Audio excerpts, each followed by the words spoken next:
Vamos a hablar de economía también, porque ¿cómo es? ¿No? ¿Cómo es? ¿Nos alcanza? ¿No nos alcanza? Bueno, algunos titulares saltan a la vista. Las ventas en Gamarra han caído 20% por el ciclón Yaku, hace un par de días.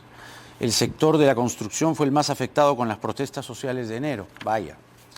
La inversión minera cae por 7º mes consecutivo, según el Ministerio de Energía y Minas. Se estanca el empleo a nivel nacional. Ahora, las mediciones pueden ser muy engañosas o imperfectas. Nada es perfecto, pero yo no sé si esto comprende la informalidad también. Y ahí está el problema. Hay gente invisible. Vamos a hablar en una mesa que hemos preparado aquí con dos personas que conocen la administración pública y conocen el tejimaneje para ver cómo salimos de esta, ¿no? Gustavo Guerra García, que ha sido ex viceministro de Hacienda, conoce la cosa pública, y también Rafael Belaúnde Llosa, que ha sido ministro. Adelante los dos, por favor. Buenas noches, ¿cómo les va, señores, caballeros? Rafael Belaúnde Llosa y Gustavo Guerra García. Bienvenidos. No creo que tenga que extenderme en las presentaciones, además ya lo dije al comienzo. Estos titulares, claro, si uno los lee así como rosario o como un salmo, da como que miedo, ¿no? Se estanca el empleo o preocupación, ¿no? La crisis de los bancos en los Estados Unidos y Europa desvaloriza activos peruanos. Uy. A ver, si pudiésemos graficar al Perú como un paciente, que es casi un lugar común, pero pido a ustedes que con el aprendizaje de la pandemia nos digan si estamos en una cama, en el piso, digamos, si estamos en descanso médico en casa, si estamos en cuidados intermedios, o estamos en cuidados intensivos, o tenemos un respirador. ¿Qué es el Perú hoy si fuese un paciente? ¿Quién es? ¿Cómo es? Te veo con ganas de responder. ¿Yo primero? Sí.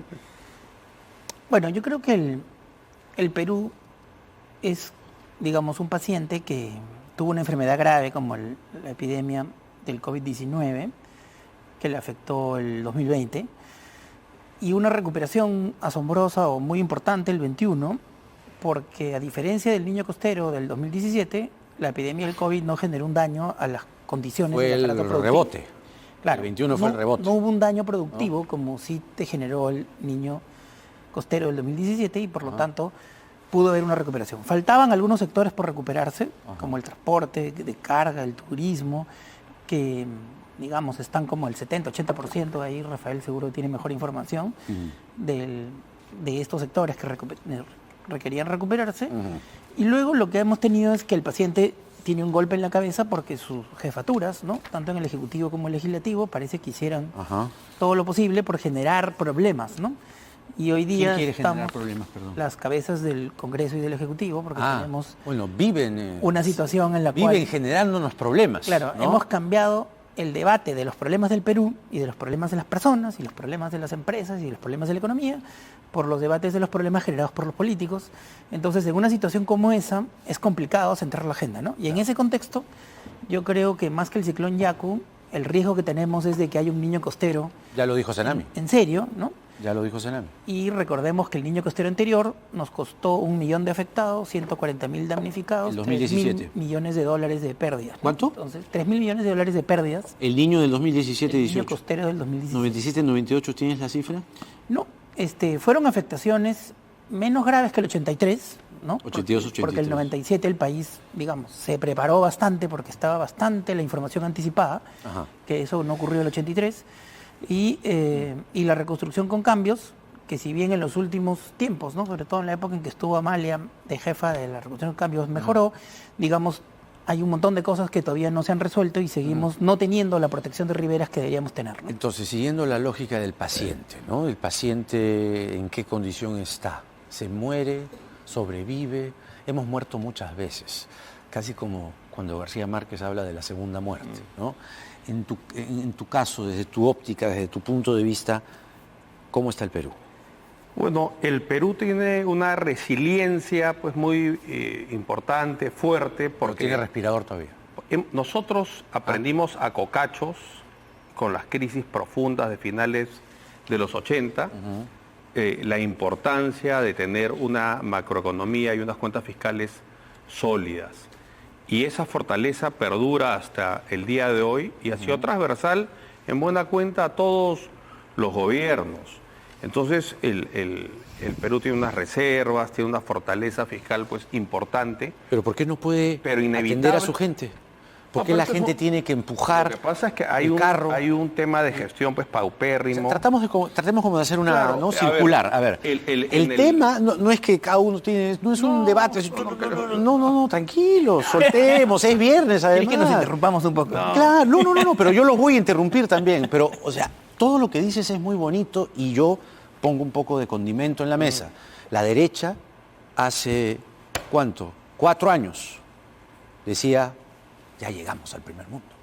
No nos falta nada. No, en la esquina a la derecha. ¿Te acuerdas o no? Eso es imposible. Eso fue opio. Claro, el fue Perú... opio. Nos el Perú, vendieron opio. A ver, yo creo que hay dos cosas que son totalmente distintas. El Perú ha comenzado desde un punto muy bajo. En el 90 el Perú era un país que se debatía en su Mira, esa narrativa me la sé completa. O no. La economía del libre mercado, la economía social de mercado, Entonces, yo creo en ella, con algunas modificaciones. Desde un punto muy abajo, con una pobreza enorme. Pero yo vi el cuadro, perdón, así que te interrumpa ya. Ni para pagar la planilla No del sector olvídate, público. pero yo vi el cuadro. Hice un reportaje justo en Cuarto Poder, hace años. Y se veía claramente, ¿no? Claro, que Dios nos ayude. 91, terrible. De ahí un 92, ajuste brutal. ¿Sabes dónde sube así? ¡Pum! En la captura de Abimael. No, yo creo que hemos tenido gobiernos sucesivos. Hacía, por ¡pum! más que ahora, bueno... Eso es data pura y dura. Son todos los casos de corrupción, ¿no? Pero el gobierno de Toledo tuvo éxitos Míralo pues en económicos. California. El gobierno de Alan García tuvo éxitos económicos y así sucesivamente el país ha ido progresando. Lo que ocurre es que falta mucho por hacer y sí se ha ido, reduciendo, relativizando la velocidad con la que se ha ido creciendo, porque también es cierto que hay una tramitología nueva que no había antes, hay una maraña burocrática ¿Y que eso no había quién lo antes. construyó? Porque habría que, perdóname, El Rafael. costo de la regionalización yo creo que ha sido muy alto también. Construye esa amalgama de, ¿no? Una reforma del Estado que varias personas que yo conozco, tú y otras más, me dicen, hubo un momento en que la reforma del Estado creó buenos funcionarios. Ustedes dos. Bueno. ¿Dónde está, en qué parte de nuestra piel están esos funcionarios? Y muchos de ellos, están en el Estado, o a ¿verdad? muchos de ya los votaron, a muchos de ellos les dicen, 2 puntos, caviares. ¿Qué ha pasado? ¿No? Hay gente caviar que dice, no, pues esos infectan el Estado. ¿No? A ver, Entramos a... presunto caviar tú. Presunto caviar. Ah, sí. Sí, yo no, yo estoy a la izquierda, digamos, de los caviares. Ya. A ver, yo lo que diría es, cuando yo era viceministro de Transportes en el año 2001, para que la gente tenga una idea, el presupuesto del ministerio no llegaba a $300 millones. Claro. El presupuesto anual de ¿Cuánto era? inversión pública. 2001. 2001, no llegaba a ¿Cuánto 300, era? era 220, 250 millones de dólares. ¿En El serio? presupuesto del Ministerio de Transportes. Hoy día Alucinante. no baja acordaba de eso. 9.000 millones de soles, ¿no es cierto? O sea, es decir, 2.500 millones de dólares, 10 veces más. Entonces, y si miramos los presupuestos regionales y municipales, también han crecido en 1000%, ¿ok? 10 veces o 11 veces. Es decir, esta economía funciona. Es decir, que el Perú ha crecido en los últimos 30 años. Eso es La economía peruana indiscutible. funciona. O sea, el sistema Indiscutible. provee La al economía Estado peruana de funciona. recursos. ¿Estamos o no? Digamos que la inversión pública y en los presupuestos públicos han crecido exponencialmente como consecuencia de un crecimiento ¿Y la sostenible. inversión A ver, privada? No, lo que ocurre es que... Se está olvidando de la inversión privada. El sistema le genera... De un crecimiento ¿Y la sostenible. inversión A ver, privada? No, lo que ocurre es que... Se está olvidando de la inversión privada. El sistema le genera recursos al Estado. El Estado Rafael, tiene te la más estoy plata dejando que nunca. servida.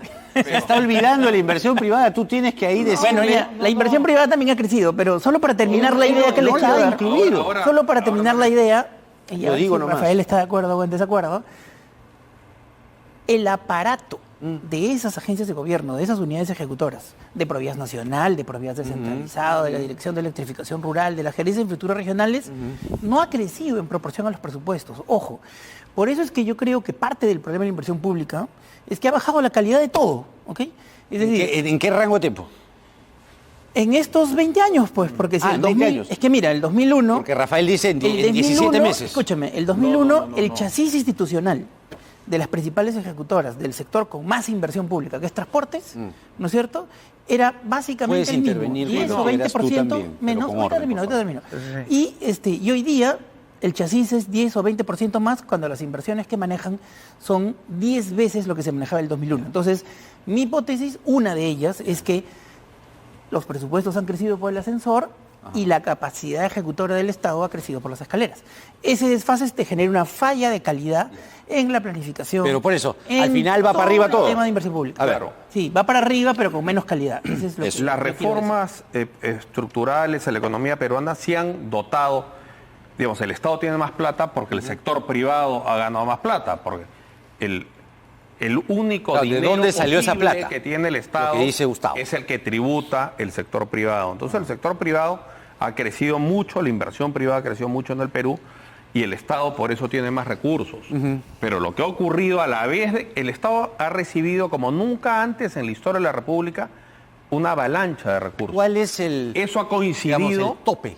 ¿Cuánto es lo que más ha recibido en algún momento el Estado? ¿Cuánto ha generado el No, Estado? a Si ver, queremos el Perú, pasar del digamos. crecimiento al desarrollo, Por eso, pues. tienes que darle En eso calidad al estamos, gasto claro. público y el MEF tiene que pensar no solo en controlar el déficit fiscal, sino también en ser creativo para crecer más y de mejor manera, con mayor valor agregado en las empresas y con mayor capacidad de innovación que no tenemos.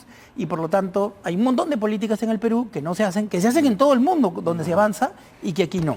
Aquí no hay inversión pública ni cofinanciamiento masivo como hay en Chile para innovación y tecnología, ¿no? No hay políticas industriales ni de transformación Entonces productiva el modelo económico lo significativas. dejamos así como está, por No, ahora. Yo creo que hay un costo, por ejemplo, el tema de la regionalización. Las regiones han recibido un montón de dinero. Eso, lo de 2005 fue un desastre. Claro, el 2002 creo que fue la... No, pero el referéndum fue el 2005. 2003 fue la regionalización. La- Claro, pero regiones, 2005 fue el referéndum para las macroregiones y fue un desastre. Un Entonces, fracaso. se ha transferido mucho dinero y lo que ha ocurrido es que esta bonanza del Estado no se ha transferido en mejores prestaciones para los ciudadanos. Eso es una realidad. Y la otra característica notable es la falta... Baja tu, A ver. digamos, el nivel, más replana. Prestaciones, O sea, el A ver. Estado ha tenido plata como nunca. eso. Y sin embargo, Éramos esos un dineros paciente millonario. no se han transferido. ¿Por qué?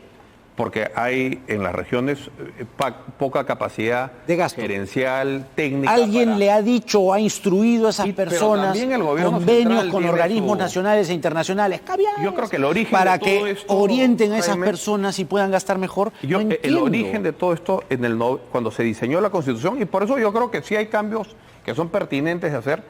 Mira, organizó- el primero que yo esperaba que dijera cambios es Gustavo, pero lo dijiste yo tú. creo que hay A cambios ver. pertinentes porque cuando Está divertido. en el Perú se tuvo que diseñar un esquema para administrar un Estado quebrado. El Entonces, 90. Claro. Claro. Entonces, son todas políticas diseñadas para cuidar el centavo, cada centavo que entra con mucha rigurosidad. Y eso ha embalsado ahora es la situación, o era hasta hace poco la situación contraria, muchos recursos y poca capacidad de gasto. Ya. Entonces ahí hay una agenda evidentemente pendiente. Ahora, no es que el sistema no ha generado recursos, el Estado tiene recursos, pero no los gasta. Es una situación. de locos. Por ejemplo, A ver, en materia de educación y salud, que son dos temas que el pueblo adolece y sufre, ¿cómo era antes? Todas las direcciones regionales de salud o ¿Antes de educación, antes de la descentralización del 2003, Ah, ya. todas estaban articuladas a los ministerios, ¿ok? Antes del 2003. Esas mismas direcciones regionales de salud y educación débiles fueron trasladadas a los gobiernos regionales, el mismo aparato, que sigue recibiendo los protocolos del Ministerio de Salud y Educación. Desde Lima. Y el Ministerio de Salud y Educación solo manejan el aparato de Lima, porque en Lima no se ha dado la descentralización. Perdona que te complete con un párrafo. Por ejemplo, ¿no? Se hacían, yo recuerdo, 2016, 17, los sílabos de los niños para el colegio, los de Lima se los mandaban igualitiquitos. Ya. O sea, Ok, pero Sí, sigo terminando, ¿ya? pues, Entonces fíjense, sí. los Ministerios de Educación y Salud manejan el aparato de prestaciones de servicios, como ha dicho Rafael, o sea, los servicios de educación y Eso. salud en Lima, porque no ha habido descentralización. acoger al ciudadano. Y Lima, siendo la capital, ¿no es cierto?, donde hay más tecnología, cultura, acceso, etcétera, está en el puesto 5, 6 o 7, dependiendo del año en que lo midas, y hay regiones que lo han hecho mejor. Moquegua, Tacna, Arequipa. Entonces, si Lima ocupa el puesto 6, tan mal no está la descentralización, ¿no? Entonces, Sí sentí que No. resentiste el Y golpe ojo que, fue un y ojo desastre. que el Yo me refiero al 56%, desastre para que entiendas. El 56% de la las educación. macrorregiones, que era lo que tenía que pasar. No, sí, está bien, yo entiendo. pasó. Pero digamos que yo tengo un O sea, los matiz con Rafael en departamentos el los han sentido de cambiado que por yo sí creo que el Estado descentralizado funciona mejor que un Estado centralizado. O sea, en el mundo, Suiza, que es el país más descentralizado del mundo, tiene uno de los mejores aparatos públicos. Y te podría seguir dando ejemplos. ¿Cuál es el problema? Es el mismo que refería al principio. ¿Ok? Si Provías Nacional, su aparato, ha crecido 15% cuando las inversiones han crecido 1000%, lo mismo le pasa a todas las regiones. Es decir, nuestro problema es que ha fracasado la reforma de Servir. Servir debió haber arreglado las estructuras remunerativas de todo el aparato público y solo ha arreglado unas cuantitas, ¿no es cierto?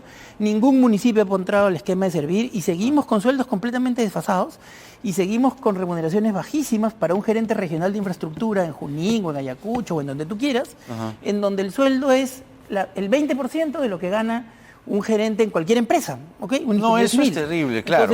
Entonces, claro, bajo esas condiciones, ahí están los problemas que tiene resolver. Entonces, yo creo que de alguna manera esa filosofía del Estado mínimo está completamente exagerada en el Perú, nos termina llevando a un capitalismo un poquito salvaje y hay que arreglar esa capitalismo capacidad. un poquito salvaje. ¿Cómo Bueno, hacemos que en no realidad, sea salvaje? bastante Pero salvaje. hagamos interacción. Entonces, capitalismo salvaje, ya.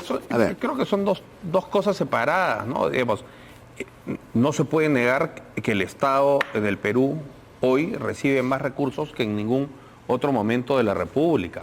El problema es que los recursos no se ejecutan, el canon se ejecuta a la mitad. Eso depende de las regiones. Entonces, ahí hay una incapacidad de ejecutar y de gestionar. Pero salgamos del recursos. Estado. A partir del discurso del Estado, conectemos con la gente. Lo que hay que hacer, un tema es que el gobierno central pueda retomar de alguna manera la ejecución de proyectos de envergaduras más pequeñas. Puentes. Pero ahorita es que eso, justamente, O sea, lanzar un shock. Lo que pasa ¿no? es que de si no inversión va pública. a demorar pues la vida. ¿No? Si todo va a depender de los gobiernos subnacionales, las regiones y las provincias, esto va a demorar para siempre. Ahora, entonces yo creo que en ese sentido sí se puede centralizar Pero él expedientes habló de técnicos. capitalismo salvaje. Digamos, en defensa de las regiones y municipios, cuando tú miras la ejecución regional, mira, cuando tú miras la ejecución regional y municipal contra el presupuesto de apertura, ejecutan 110%. Lo que pasa Pero es que no todos. No, 110% en promedio. Ejecutan 75 o 68 al final del año porque el gobierno nacional, cuando se dan cuenta sus ministerios que no pueden ejecutar, recortan los presupuestos todos los años. Todo vuelve al fisco. Y le trasladan en septiembre recursos a los gobiernos subnacionales. Por eso es que, ojo, si hacemos una comparación más fina de la tasa de ejecución contra el presupuesto de apertura, que es el presupuesto contra el que tú debes ver tu planeamiento de ejecución, no contra la plata que te dan en octubre, vas a ver que los municipios y regiones tienen una ejecución más alta que la del gobierno nacional. Pero lo lógico ahí es comparar contra el PIM, ¿no? Que es el presupuesto institucional modificado. No nos volvamos técnicos, por favor. Porque a lo la largo del gente año se le ha quedado la etiqueta capitalismo salvaje. Yo discrepo porque los ministerios recortan en agosto su presupuesto, le pasan la plata a las regiones, entonces por eso es que no ejecutan. Por eso, entonces, el problema ha sido aquí que estábamos, no sé, en opio, en algo, quienes, país digo, ¿no? Nos comunicaban y nos decían que el barco iba a buen puerto, que esto era 2019, acuérdate, 2018, 19. Llegábamos, ya estábamos con Chile y ya lo mirábamos por encima del hombro. Y de pronto vino la pandemia y teníamos solo 100 camas. Había una ley general de salud, artículo 82, que no se aplicó.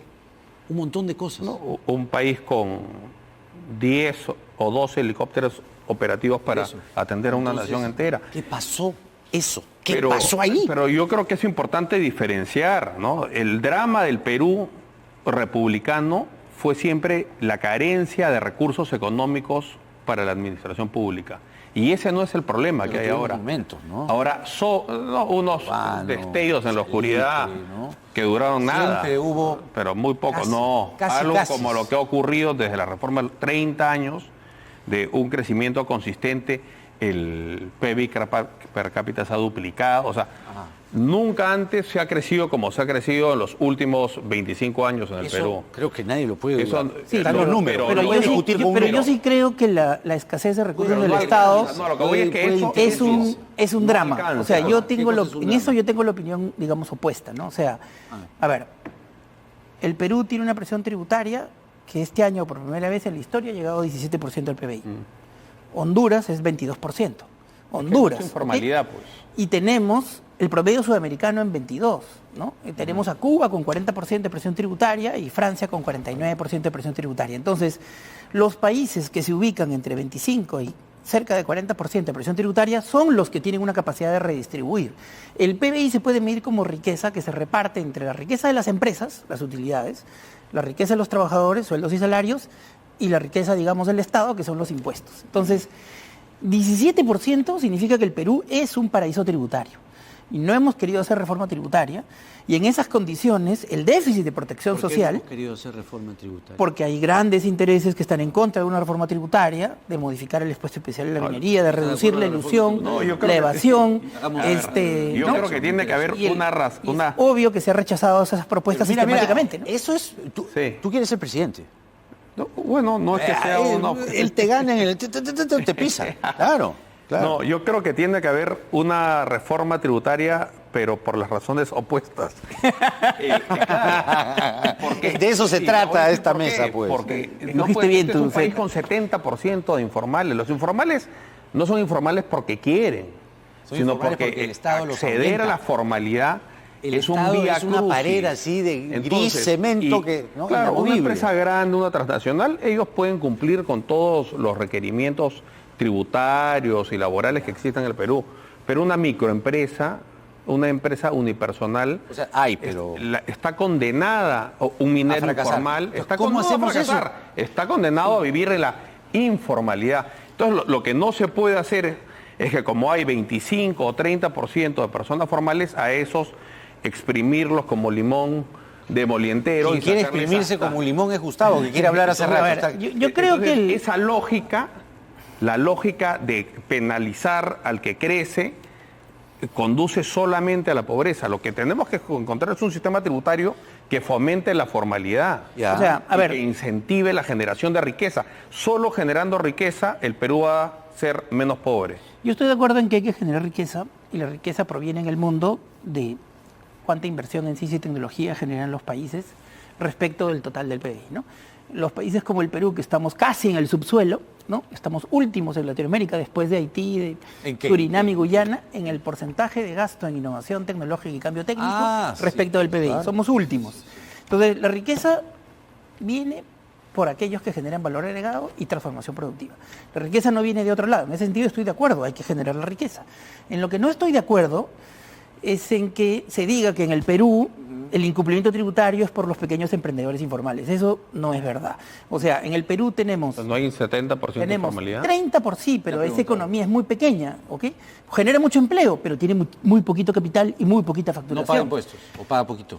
No paga casi nada porque tienen una economía muy pequeña y informal tienen no ventajas tributarias de la SUNAT, pero escuchen, en el Perú el 30% del IGB no se paga y el 50% del impuesto a la renta no se paga y el incumplimiento tributario ha subido Pero y las se grandes empresas concentra pagan, pues, o sea. en las grandes corporaciones y en las Las empresas grandes medianas. corporaciones pagan. Pagan. El Dice que incumplimiento se concentra en la... Dice que en las- pagan. es que lo que pasa es Estás que... mintiendo, dice. No. La torta de la riqueza. Oye, No. La torta de la las riqueza... mineras en el- pagan, no pagan. O sea, lo que pasa es que O alguien si, está no- inexacto, si los digamos. emprendedores tuvieran el capital y el movimiento económico de Credit Corp o de Alicorp o de la Telefónica o de Bacus, entonces yo le daría la razón, pero no es así. La suma de los emprendedores es una economía muy pequeñita. El grueso del incumplimiento tributario son las grandes empresas y las medianas empresas. ¿Por qué? ¿Cuánto, Porque en el Perú la riqueza está concentrada de no una podría forma haber enorme. crecido el presupuesto del Estado si las empresas no pasen.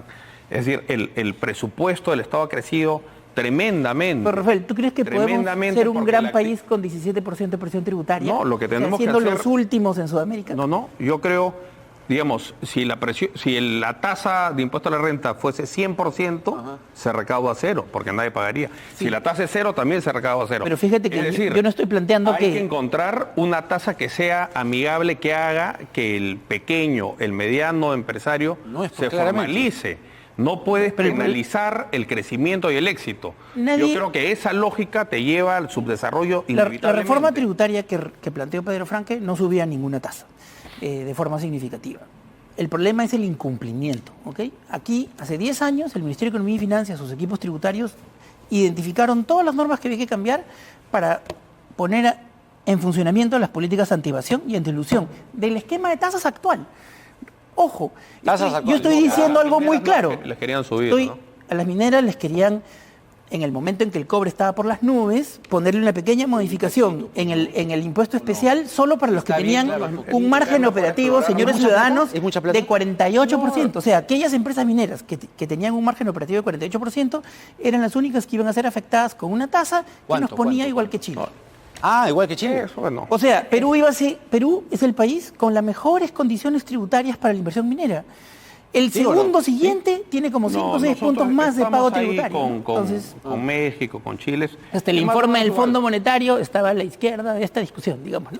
Decía que había espacio para una pequeña Hablaba corrección de en un un impuesto a la impuesto. riqueza, incluso, un ¿no? impuesto Algo por el especial a la- estilo, no, algo era un impuesto competitivo, especial ¿no? a la minería Claro. para las empresas En mineras el más ricas. 2011, con el gobierno del presidente Humala, se hizo una reforma tributaria que es muy exitosa y muy bien pensada, porque grava en función de la utilidad operativa. O sea, cuando las minas ganan más, Ya. pagan más.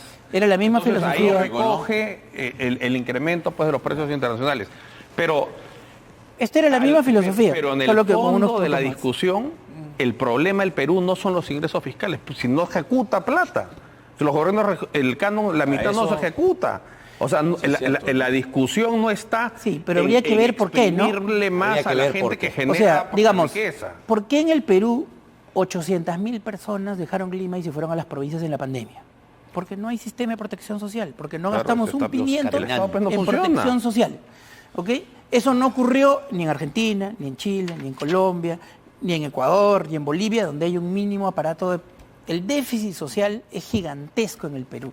La transformación digital para que las empresas funcionen el Internet cuesta un montón de plata. Hay que Entonces, gastar los recursos que tiene el Estado para entonces, eso. digamos, No- como la no hay SUNAT, plata. como la Hay proyección plata, de hay plata, microdatos hay de la plata, SUNAT siempre está vinculada a un tema de O sea, yo lo que digo ellos es tienen incentivos para cumplir sus metas de recaudación, siempre subestiman los ingresos exprimir tributarios. más al que genera empleo para Subestimas los... es decir, para tributar, en el para Perú, que no se los impuestos gaste. En el tributarios. Perú todos los años se subestiman los ingresos tributarios y terminamos teniendo un presupuesto que tiene Sí, bueno, que eso repartirse sí. la plata en julio, agosto y en septiembre cuando ya no se puede gastar. Entonces, ojo una cosa. Pero no es un problema la de tasa dinero de al final, ejecución, ¿no? Es un problema de gestión.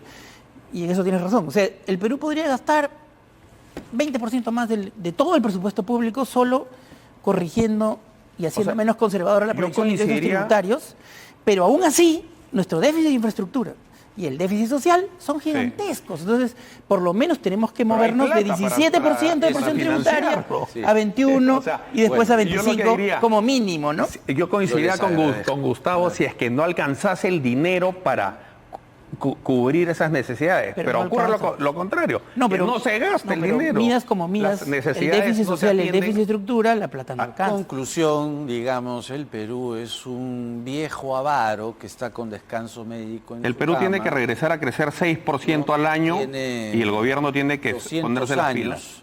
¿no? Y está un poco cabizbajo. Tenemos que crecer 6%. Tenemos que con salir un del gobierno modelo que primario tiene- exportador. Exacto, pasar Para a... ser un país manufacturero y de servicios. Eso y es de una tecnología. transición también que ¿no? Pero es que el modelo primero A ver. exportador no es un modelo realmente, ¿no? Si el Perú tiene una riqueza natural como tiene Lo que Noruega. pasa es que o como no tiene pueden ser esas las Australia o únicas Canadá, políticas, pues. Hay que ponerle en valor, pero hay Yo les propongo lo que les propongo siempre a La las buenas agroindustria, duplas. el Esta es segundo- una buena dupla. La agroindustria es el segundo producto más importante Continuará. en la exportación del Perú, 10.000 millones de dólares. Continuará. Pero tendríamos Les que darle algunas ofrezco- políticas activas. Podemos a la- terminar a el la episodio agricultura aquí. familiar. Terminamos este episodio. Seguramente hay otro episodio. No se está bien. pierda el siguiente No, cuando quieras. episodio. Además, Rafael es un por caballero, Canal se N, puede debatir con él muy En bien. Octavo Mandamiento. Les agradezco Muchas mucho. gracias. ¿Ah? Rafael Belaunde y Gustavo Guerra García. Ha sido un tremendo gusto. Hablar de economía así, un poco más fresco, como para viernes. Vamos a hacer la pausa y regresamos con un funcionario de Estado también.